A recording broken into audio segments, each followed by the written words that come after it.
है ना। सर कौन सा फोल्डर?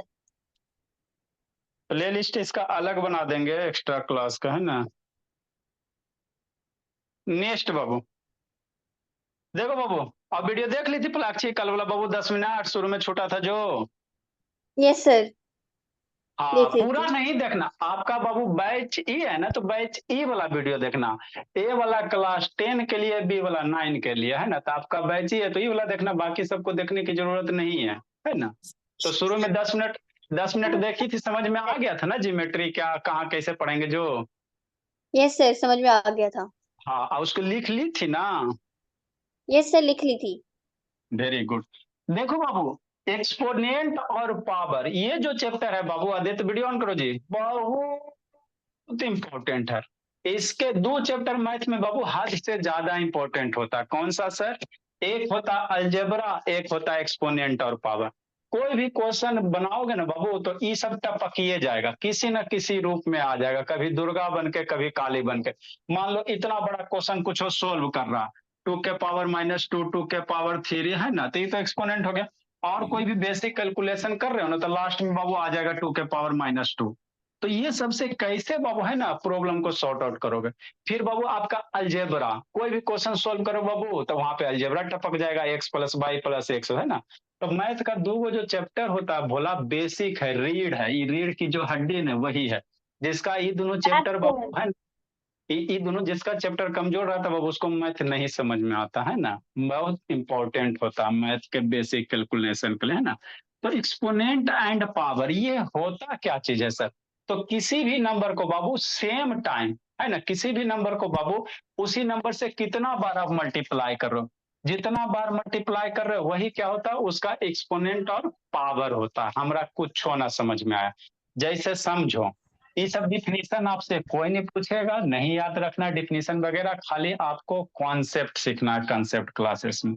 जैसे मान लो कोई नंबर 2 है, तो यह बाबू इट सेल्फ मतलब अपने से बाबू कितना, खुद से यह कितना बार मल्टीप्लाई है, जितना बार मल्टीप्लाई रहेगा ना बाबू, वही एक्स का क्या कहलाएगा, एक्सपोनेंट कहलाएगा, है ना। तो कितना बार टू टू यहाँ मल्टीप्लाई, सोचो, 1 2 3 4 5, टू कई बार मल्टीप्लाई, 5 बार, ठीक ठीक सर। तो अगर बाबू टू 5 बार मल्टीप्लाई तो कर लोगे, है ना। यदि आपके जिंदगी में एक्सपोनेंट नहीं होता तो क्या होता, मान लो कोई कहे 2 का 20 बार मल्टीप्लाई करो, तो कैसे करता, 2 × 2 × 2 ऐसे 20 बार लिखता, लिखता कि नहीं लिखता, है ना बाबू। ठीक। कोई कहेगा 2 के 100 बार मल्टीप्लाई करोगे, टू को कितना करो, 100 टाइम्स मल्टीप्लाई करो, तो नहीं बाबू लगता थक जाती प्लाक्ची, जैसे 2 × 100 टाइम्स करता था, लिखते जाओ 2 बार, है ना। थकावट नहीं फील होता, कमजोरी आप नहीं चला जा रहा आपकी, आप नहीं लग रहा कि कमजोरी अब फील होने लगेगा आगे आगे। तो इसी चीज को भोला शॉर्ट फॉर्म में कैसे लिखोगे, छोटा फॉर्म में कैसे लिखोगे। तो जिस तरीके से बाबू, है ना, जिस मेथड से इसको छोटे फॉर्म में लिखेंगे ना, उसी को क्या कहेंगे, एक्सपोनेंट कहेंगे, और कुछ नहीं होता है। ठीक है ना, बस कुछ नहीं होता है। और बेसिक सा कंसेप्ट, कोई भी सेम नंबर बाबू खुद से वह कितना बार मल्टीप्लाई है, जितना बार मल्टीप्लाई रहता था, उसी को शॉर्ट में जो लिखने की कला है ना, उसी कला का नाम क्या है बाबू, है ना, उसी कला का नाम है भोला एक्सपोनेंट है, और कुछ नहीं होता, है ना। तो अगर आपके जिंदगी में बाबू एक्सपोनेंट नहीं होता भोला, तो सेम नंबर को 50 बार लिखना पड़ता बाबू, तो कमजोरी फील होता, धक धक करता कि नहीं। मान लो आपके अर्थ का मास लिखना, तो अर्थ के मास लिखना भोला, तो कितना होता है अर्थ का मास, 5970, और बाबू लगता है बाबू 21 गो 0 होता है ना। 3 3 6 3 9, और 3 था, है ना बाबू, 1 2 3, एकदम सांस फूल रहा, अब क्या, 15 16, है ना, 15 18, इतना, इतना अर्थ का मास आसपास में होता है ना, इतना केजी के लिए मान लो, 1 2 3 4 5 6 7, तो कितना बड़ा नंबर है सर। तो इसी नंबर को भोला हम लोग क्या लिखेंगे, शॉर्ट फॉर्म में लिखेंगे। इतना बड़ा नंबर को बाबू इतनी वो नंबर में लिखोगे, तो जिस सर तरीके से फाइव लिखोगे, नाइन सेवन आज, मल्टीप्लाई। है ना, जिस तरीके से लिखोगे उसी तरीके का नाम क्या है बाबू, एक्सपोनेंट है, उसी को हम लोग क्या कहेंगे, एक्सपोनेंट कहेंगे, है ना। ठीक है ना बाबू। तो अब मन में ख्याल आता है कैसे लिखेंगे सर, कैसे लिखेंगे, हमरा बताइए ना। ठीक। तो वही आपको यहाँ डिफिनीशन लिखा गया, कैसे लिखेंगे सिखाएंगे। फिर इसमें क्या होता है, रूल होता है, इसमें क्या होता है, रूल रेगुलेशन होता है ना। तो एक बार पढ़ लोगे 6-7 दिन ना, तो जिंदगी आपका सवर जाएगा कि नहीं। तो इसी चीज को इंग्लिश में लिखा है, it refers to a number बाबू of a number of times a number multiply itself. कोई भी नंबर बाबू खुद से कितना बार मल्टीप्लाई है, जितना बार मल्टीप्लाई है वही उसका क्या कहलाता है, एक्सपोनेंट कहलाता है। जैसे क्या सर, मान लो ए कोई नंबर है, तो A multiply A multiply A multiply A multiply N times. तो इसको कैसे लिखेगा, इतना बार लिखेगा। इसको शॉर्ट फॉर्म कैसे लिखेगा, ए है ना, और जितना टाइम मल्टी मान लो एन बार है तो एन हो गया।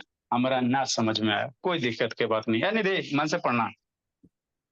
जैसे मान लो 2 × 2 × 2 तो कई बार 2 मल्टीप्लाई, 1 2 3 4, 4 बार। तो नीचे 2 लिख लेंगे, कई बार मल्टीप्लाई, 4 बार। तो इसके सर पे 4 लिखना है ना। वो दो कई बार सेम नंबर कई बार मल्टीप्लाई, सोचना सेम नंबर मल्टीप्लाई होना चाहिए। ऐसा नहीं कि 2 के साथ 3 मल्टीप्लाई हो जाना, ऐसा नहीं, सेम नंबर कितना बार मल्टीप्लाई है, जितना बार मल्टीप्लाई रहेगा उसी को उसका एक्सपोनेंट कहोगे। तो 1 2 3 4, तो 2 4 बार मल्टीप्लाई, तो पावर 2 पावर 4 लिखना। तो इसको पढ़ोगे कैसे सर, कैसे पढ़ेंगे सर, पढ़ेंगे 2 raised to the power 4 पढ़ेंगे। क्या पढ़ेंगे बाबू, नीचे में बेस 2 ना है, 2 पढ़ेंगे सर। तो 2 raised to the power क्या पढ़ोगे, 4 पढ़ोगे। तो एक्सपोनेंट में आप लोग स्कूल वगैरह में पढ़ोगे ना बाबू, तो सीधे डायरेक्ट बाबू टीचर अभी डिफिनेशन उफिनेशन नहीं, डायरेक्ट क्वेश्चन आएंगे, सोल्व करना शुरू। इसीलिए मैक्सिमम बच्चा का बाबू मैथ में इसी बाबू बंटाधार होता है ना, आधा का कमजोरे रह जाता है। ठीक, कोई भी सब्जेक्ट को बाबू बेसिक से सीखो, बेसिक से सीखोगे तो समझ में आ जाएगा, है ना, कोई बड़ी बात नहीं। तो वही है बाबू, सेम बाबू इतना है ना। तो जो नीचे वाला नंबर होता है उसको बेस कहते हैं, जो माथा पे बैठा रहेगा उसको एक्सपोनेंट, और ये जो दोनों मिला के रहेगा उसको हम लोग क्या कहते हैं, पावर कहते हैं। उसको क्या कहेंगे, पावर कहेंगे, है ना, पावर कहेंगे। तो यही बेसिक एक्सपोनेंट है। बाकी इसको हम लोग कैसे लिखेंगे बाबू, है ना। Good evening sir.